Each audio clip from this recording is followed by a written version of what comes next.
Praise lord, హల్లెలూయా. దేవుని నామానికి స్తోత్రాలు. మీ అందరికీ నా వందనాలు తెలియజేస్తున్నాను.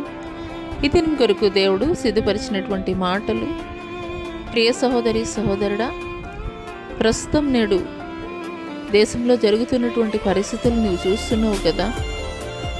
ఎంత భయంకరమైనటువంటి ఉగ్రదాడులు జరుగుతూ దేశం ఎంతో అల్లకల్లోలంగా ఉన్నటువంటి పరిస్థితుల్లో, ప్రజలంతా భయంతో నిండిపోయినటువంటి పరిస్థితుల్లో నీవు కూడా ఇదే రీతిగా నీవు ఆలోచిస్తున్నావా? ఒక సామాన్యమైనటువంటి వ్యక్తిగా మాత్రమే నీవు ఆలోచిస్తున్నావా ఈ యొక్క పరిస్థితులను బట్టి?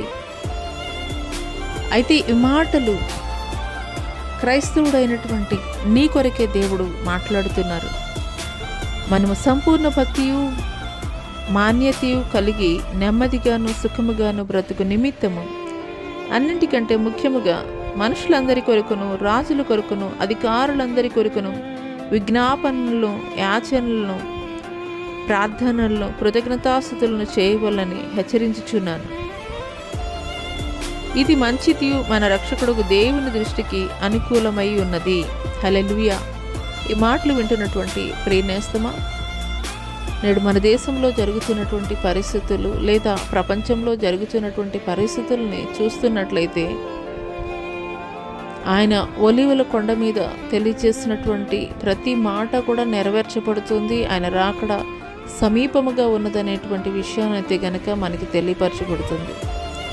మరి ఇటువంటి తరుణంలో క్రీస్తుని వెంబడిస్తున్నటువంటి నీవు నేను కూడా చేయవలసింది ఏమిటంటే, జరుగుతున్నటువంటి పరిస్థితులను బట్టి కలవరం చెందడం, ఆందోళనలు చెందడం, భయం గుప్పెట్లో మనం జీవించడం కాదు. కానీ దేవాది దేవుడు ఇక్కడ తెలియజేస్తున్నారు, మనం సంపూర్ణ భక్తియు మాన్యతయు కలిగి నెమ్మదిగాను సుఖముగాను బ్రతుకు నిమిత్తం, అన్నిటికంటే ముఖ్యంగా మనుషులందరి కొరకు ప్రార్థన చేయాలి.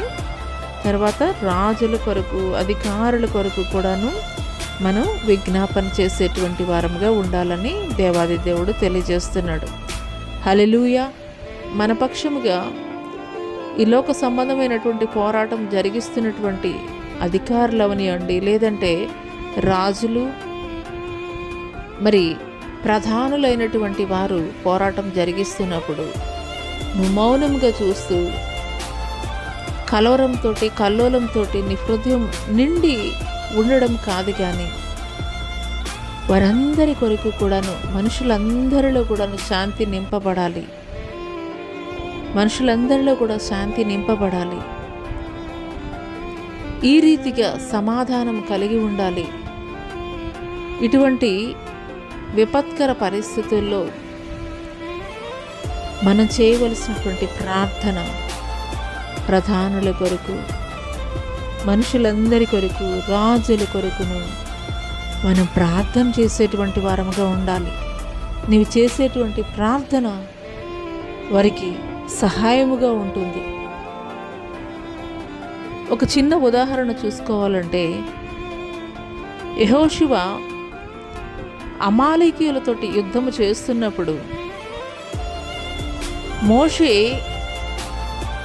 మోకరించి ప్రార్థన చేస్తున్నాడు, రెండు చేతులు పైకెత్తి. కానీ మోషే ఎప్పుడైతే చేతులు దించి అటువంటి పరిస్థితుల్లో అమాలేకీయులు ఇశ్రాయేలీయుల మీద విజయం సాధిస్తున్నారు. అటువంటి సమయంలో షూరు, అహరోనులు ఇద్దరు కూడాను మోషే యొక్క చేతులని వారు సహాయకులుగా ఉండి వారి చేయి అందించి ఆ యుద్ధము జరిగేంత వరకు కూడాను ప్రార్థన జరిగించడానికి సహాయకులుగా ఉన్నారు. అందుకొరకే యెహోషువ ఇజ్రాయేలు పక్షముగా విజయము పొందగలిగాడు. హల్లెలూయా. ఈ మాటలు దేవుడు నా కొరకే మాట్లాడుతున్నారని నీవు విశ్వసించగలిగినట్లయితే, ప్రస్తుతం జరుగుతున్నటువంటి పరిణామాలను చూస్తున్నటువంటి నీవు ఒక సామాన్యమైనటువంటి వ్యక్తిగా కలవరంతో, ఆందోళనతోటి, భయంతో నీ యొక్క హృదయము నిండి ఉండాలని దేవుడు తెలియచేయడం లేదు. కానీ ఆనాడు యెహోషువ ఇజ్రాయేలు పక్షముగా యుద్ధము చేస్తున్నప్పుడు మోషేకి సహాయకారులుగా షూరు అహరోన్లు ఏ రీతిగా ఉన్నారో అదే రీతిగా నీవు కూడా ప్రార్థన చేయాలి.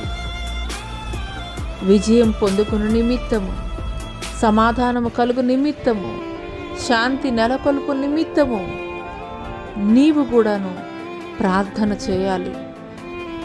ఎందుకొరకు అనంటే కనుక సంపూర్ణ భక్తియు మాన్యత కలిగి నెమ్మదిగాను సుఖముగాను బ్రతుకు నిమిత్తము. హల్లెలూయా. ఈ రీతిగా దేవుడు నీకు తెలియపరుచుతున్నటువంటి క్రమములో నీవైతే మౌనముగా ఉండవు.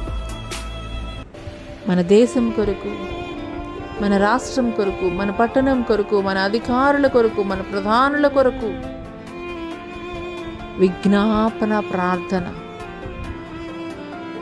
విజ్ఞాపన ప్రార్థన వారికి సహాయకారులుగా మనం ప్రార్థించేటువంటి వారముగా ఉండాలి.